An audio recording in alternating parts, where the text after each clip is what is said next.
Alrighty guys, in today's video of VinylCut, we're gonna have a continuation on creating unique border frames and adding decoration to it. But before that, let's have a quick intro first.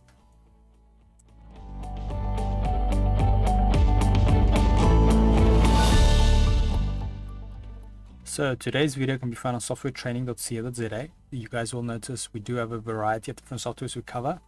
And also we upload training videos daily, so you can just keep an eye there for any new content. Otherwise, we're back in the program here. Now, I'm just a reminder, this is a mini series on the actual creating unique border frames. And I will leave relevant links in the description so you can follow along. In the previous tutorial, we did how to create this unique base shape. And today we're going to be looking, like I mentioned earlier, adding some unique decoration. Now, ideally for this, I would recommend make some unique graphics, but to keep this video short, I'm rather going to just preload something from my library.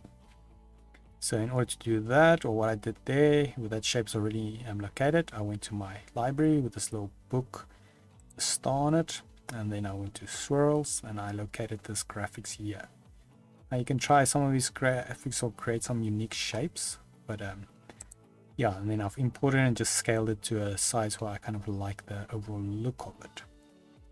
Now, next up, what you want to do is you want to select your shape. You can click on it, and then you keep shift in and click on your base shape. Just make sure that on the layers panel, graphics is higher than your base shape.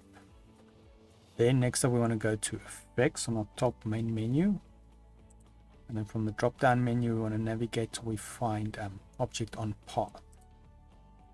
Now under object on path, the first thing we want to do is actually switch on auto preview here, just so that we can see live what's happening with our updates. And at the moment, as you can see, this is going to be a very odd border if I just duplicate the amounts.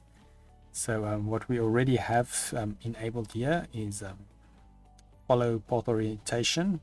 So that means if I take it off, it will stay the original way I left it. And we have here remove original object. So after we've done applying it, it's going to remove the original object and only leave us with the border. Then the next thing I want to do is put on warp to path. So now what's going to happen is this is going to warp it around the shape we have already, as you can see there.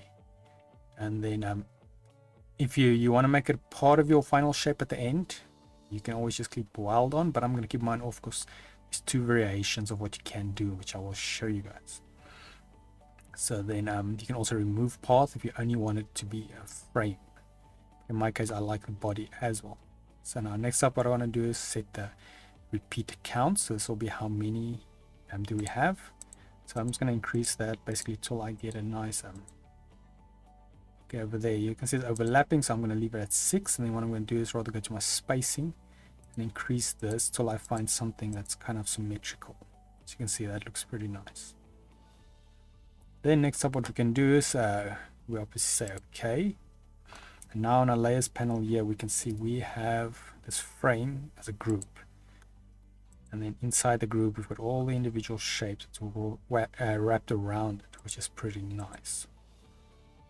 And then I would say next up we can be looking at, there's two different ways we can go about it. So one way we can do it is we kind of merges into it, and then, well, actually three ways. So one, you leave a frame, the next one will merges, so it will become part of the shape. Or what you can do is also make a cutout in the shape, so it'll have the original base with a unique shape of itself. But for that, I'll be heading to another video, and then we'll just be looking at those three methods. But otherwise, if we head here to vinylcut.co.za, the program is freely available here. Just head to your downloads page. Otherwise, on the softwaretraining.co.za, like I mentioned in the intro video, we have a variety of different softwares we do cover. And if you don't want to manually navigate through the list to look what you to try to find what you're looking for, you can always go on top here to the search option, click in, type in what you're looking for, and just hit the little magnifying glass, and it will isolate the search for you.